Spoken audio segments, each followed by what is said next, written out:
नमस्कार, कैसे हैं आप। उम्मीद है आप और आपका परिवार बढ़िया होगा और ईश्वर से प्रार्थना करता हूँ आप और आपका परिवार हमेशा अच्छा और बेहतर रहे। देखिए, जो खड़गे साहब को ज़बरदस्ती मिठाई खिलाई गई है, इसके बारे में तो मैं आगे बताऊंगा आपका कि क्यों मिठाई ऐसे क्यों खिलाई गई है। इनको मिठाई खिलाने का तरीका तो है नहीं, लेकिन इससे आगे खबर जो मैं आपको बताता हूँ, खबर बड़ी महत्वपूर्ण खबर है। और खबर यह है कि भारत सरकार ने, मोदी ने इतिहास से सबक लिया है। और कौन सा इतिहास? जो कि उनका खुद का बनाया हुआ इतिहास है। देखिए, अभी ऑपरेशन सिंदूर में जो कई घटनाक्रम ऐसे हुए जिससे सरकार और मिलिट्री, हमारी फौज, हमारी आर्मी चौकन्नी हुई। जैसे ऑपरेशन सिंदूर में पाकिस्तान को खुलकर मदद दी गई टर्की की तरफ से, और जो है ना चीन की तरफ से पूरी मदद दी गई पाकिस्तान को। पूरे सॉफ्टवेयर की, पूरी सैटेलाइट की, पूरी नेविगेशन की, समुद्र से पूरी मदद दी गई।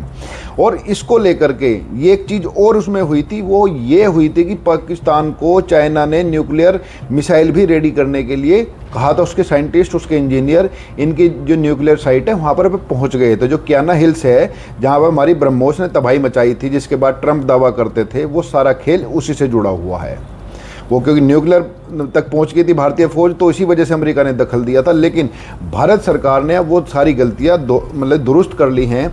और मैं आपको जानकारी दे दूं, और इस जानकारी से जो है ना दुनिया में हड़कंप मचा हुआ है, क्योंकि ये कदम भारत सरकार ने पहली बार उठाया है आज़ादी के बाद से लेकर के। किसी सरकार ने, यहाँ तक कि वाजपेयी सरकार ने भी ये कदम उठाने की हिम्मत नहीं की थी। अब देखिए, इसमें ज़्यादा मैं सस्पेंस क्रिएट नहीं करूंगा, और रिक्वेस्ट भी आपसे, देखो रिक्वेस्ट ही कर सकता हूं बस एक, जिन आप लोगों के आशीर्वाद और सहयोग से नए यूट्यूब चैनलों में सबसे तेज़ी से बढ़ता चैनल हो गया है ये। तो जिन्होंने अब तक सब्सक्राइब नहीं किया, सब्सक्राइब कर लीजिए, और जिन्होंने कर लिया है उनका बहुत बहुत आभार और धन्यवाद। तो खबर आगे बढ़ते हैं, खबर बात करते हैं। जो मैं कह रहा हूँ कि अब तक कोई भी सरकार कदम नहीं उठा पाई, वो कदम ये है कि भारत सरकार ने, मोदी जी ने 12 न्यूक्लियर मिसाइल, जी हाँ बिल्कुल आप ठीक सुन रहे हैं, 12 nuclear missile ready to use तैनात कर दी हैं। जिसमें से 8 जो मिसाइलें जो है हमारी समुद्र में है, 2 पनडुब्बियों में जो न्यूक्लियर पावर्ड हमारी सबमरीन है उनमें है, और 4 जो है ना अग्नि मिसाइल हैं जो रेडी बिल्कुल की गई है कि बटन दबाते ही जो है वो तबाही मचाने निकल पड़ेंगी। पाकिस्तान के अंदर मात्र जो है ना 8.5 मिनट में, चाइना के दूर से दूर जो है ना मात्र 23.5 मिनट में सबमरीन से। तो ये कदम क्यों उठाया है भारत ने? और ये जो जानकारी है, मैं नहीं दे रहा जानकारी, ये पूरी दुनिया, देखिए एक दुनिया की एक बहुत इंपॉर्टेंट, बहुत मानी हुई संस्था है जिसको सिप्री कहा जाता है। सिप्री की जो फुल फॉर्म है वो है Stockholm International Peace Research institute.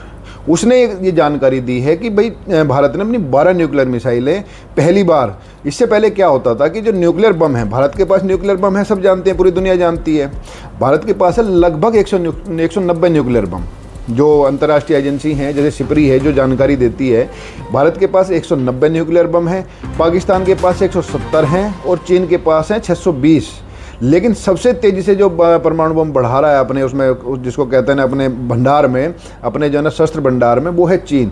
चीन हर साल लगभग 50 परमाणु बम बढ़ा रहा है, पाकिस्तान 3, और भारत भी अब पिछले 3 साल से लगभग 10 परमाणु बम हर साल बढ़ा रहा है। तो भारत के पास फिलहाल वर्तमान में 190 परमाणु बम है। 190 में से 178 जो है ना अलग अलग जगह रखे हुए हैं, वो मिसाइलों से मतलब डिलीवरी सिस्टम से दूर है, लेकिन परमाणु बम है वो। लेकिन इन 190 में से जो है ना 12 अब जो है बिल्कुल रेडी टू यूज है, मतलब कि बिल्कुल डिलीवरी सिस्टम के साथ वो अटैच कर दिए गए हैं। इसका मतलब ये हुआ, अगर भारत पे कभी कोई आपत्ति आती है, कोई दुश्मन, जैसे खास करके जो ऑपरेशन सिंदूर में जो चाइना ने जो मदद की थी और उनकी जो न्यूक्लियर साइट को एक्टिव किया था पाकिस्तान की, तो अब की बार अगर ऐसी कोई चीज़ होती है तो भारत को इंतजार नहीं करना पड़ेगा, क्योंकि ये एक लंबा प्रोसेस होता है। जो न्यूक्लियर बम होते हैं, न्यूक्लियर बम को सिस्टम से अटैच करना, डिलीवरी सिस्टम का मतलब है जिससे कि वो अटैक किया जाए, दुश्मन देश पे भेजा जाए। भाई 3 ही तरीके हैं वो डिलीवरी सिस्टम के। एक जो है ना पनडुब्बी के मिसाइलों के जरिए, एक जो है ना एयरक्राफ्ट कैरियर के जरिए, मतलब कि वो एयरक्राफ्ट के जरिए, एयरफोर्स वाले जो फाइटर प्लेन होते हैं, फाइटर प्लेन, मिसाइल, या फिर सबमरीन। ये 3 ही तरीके होते हैं। तो तीनों पे भारत ने मतलब अब तक जो है ना जो फाइटर प्लेन है उसको छोड़ करके बाकी सब जगह अपना रेडी कर दी हैं 12 मिसाइलें। क्योंकि जो आमतौर पर जो जानकार हैं, जो वैज्ञानिक हैं, जो सूत्र हैं, जो रक्षा विशेषज्ञ हैं, वो ये बताते हैं कि एक न्यूक्लियर बम को डिलीवरी सिस्टम पे लगाने में और उसको एक्टिव करने में लगभग 1 घंटे से ज़्यादा का समय लग जाता है। वो भी उस स्थिति में अगर जो न्यूक्लियर हथियार हैं कोई ऐसी जगह रखे हुए हैं जहाँ पर जल्दी पहुँचा जा सके। तो इन सारी परिस्थितियों को देखते हुए कहा जा सकता है कि जो 12 न्यूक्लियर मिसाइलें हैं तैनात की हैं, इन तैनाती से चीन और पाकिस्तान के अंदर जो है हड़कंप मचा हुआ है। क्योंकि भारत ये इसका तैनाती का मतलब साफ साफ भारत ने संदेश दे दिया कि आगे ऐसी गुस्ताखी बर्दाश्त नहीं करेंगे और अगर न्यूक्लियर बम इस्तेमाल करने की ज़रूरत पड़ी तो जो उसको इस्तेमाल किया जाएगा। और आपको ध्यान हो, मोदी ने एक बार ये भी कहा था अपनी रैली में कि भाई न्यूक्लियर बम हमने जो है ना दिवाली पे छोड़ने के लिए नहीं बनाए हुए हैं। यूज़ वो भाषण और अब जो है ये परिस्थिति, ये 12 न्यूक्लियर मिसाइलें की तैनाती बताती है कि आने वाले समय में कोई बड़ा संकट जिसका संकेत भारत सरकार को मिल रहा है वो आ सकता है। और देखो केवल न्यूक्लियर मिसाइलें नहीं, भारत ने अभी 3, मोदी जी ने 3 जो है सबमरीन, मतलब 3 जो आईएनएस जो हमारे युद्धपोत हैं 3 उतारे हैं और तीनों का अलग अलग काम है जो भारत। और सबसे बड़ी खुशी की बात है ये तीनों जो है ना भारत में बने हैं, स्वदेशी निर्मित हैं। तो ये बात अगर आपको अच्छी लग रही हो सुन करके कि स्वदेशी निर्मित 3 युद्धपोत का जो अनावरण है कल मोदी ने किया, तो एक बार कमेंट में जय हिंद जरूर लिखिए आप जो है, और सब्सक्राइब कर लें चैनल को तो बहुत ही अच्छा, जय हिंद जरूर लिखिए। लेकिन उन तीनों का नाम मैं आपको बताता हूँ।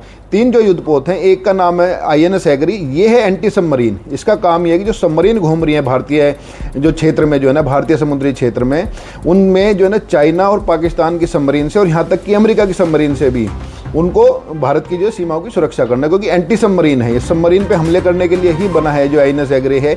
एक आईएनएस संशोधक, जो आईएनएस संशोधक है ये भी भारत निर्मित है। देखिए कितना शानदार युद्धपोत बना, कितना ताकतवर। अब कमेंट में केवल लिखिए जय हिंद जो है।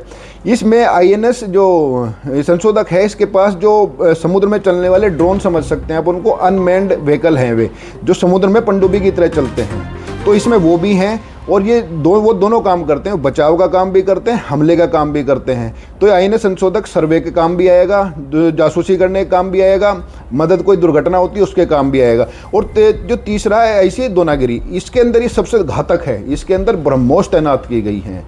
और इसकी जो तैनाती है, तैनाती तो गुप्त रखी जाती है, लेकिन जो सूत्र बता रहे हैं जो फिलहाल वर्तमान परिस्थिति है, ये कराची की तरफ ये तैनात रहेगा। इसके अंदर ब्रह्मोस तैनात है। ब्रह्मोस कितनी घातक है आप ऑपरेशन सिंदूर में उनको देख चुके हैं।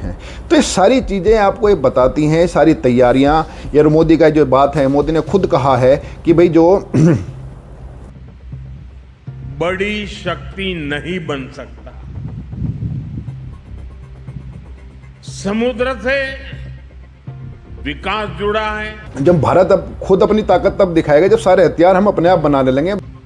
सुरक्षा जुड़ी है, समृद्धि जुड़ी है। आज दुनिया का अधिकांश व्यापार समुद्री मार्गों से ही होता है। दुनिया को जोड़ने वाले डेटा के विशाल नेटवर्क समुद्र के नीचे से गुजरते हैं। आने वाले समय में critical minerals, deep sea resources और नई ऊर्जा निर्भर नहीं रहेंगे।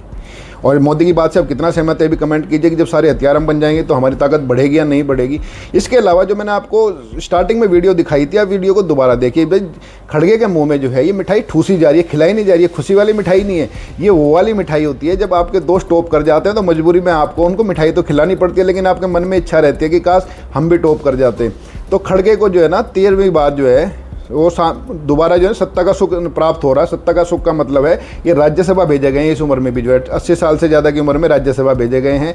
और जो मिठाई खिला रहे हैं ये अधीर रंजन चौधरी है, जो पश्चिम बंगाल में यूसुफ पठान ने हराए थे। तो ये उस चिड़ की मिठाई के पहले तो हम तो हार गए और तुम भी इस उम्र में जो है ना राज्यसभा, तो राहुल को हमें भेजना चाहिए था लेकिन भेज दिया आपको, तो वो ये वाली वो मिठाई है। तो ये आपको ये खबर कैसी लगी कमेंट करके जरूर बताइएगा। और अगर ये तीनों जो युद्धपोत आपको अच्छे लग रहे हैं और भारतीय वैज्ञानिकों पर, भारतीय फौज पर आपको गर्व महसूस हो रहा हो तो कमेंट में जय हिंद जरूर लिखिएगा। अपने वीडियो देखिए। आपका बहुत बहुत धन्यवाद। नमस्कार, जय हिंद।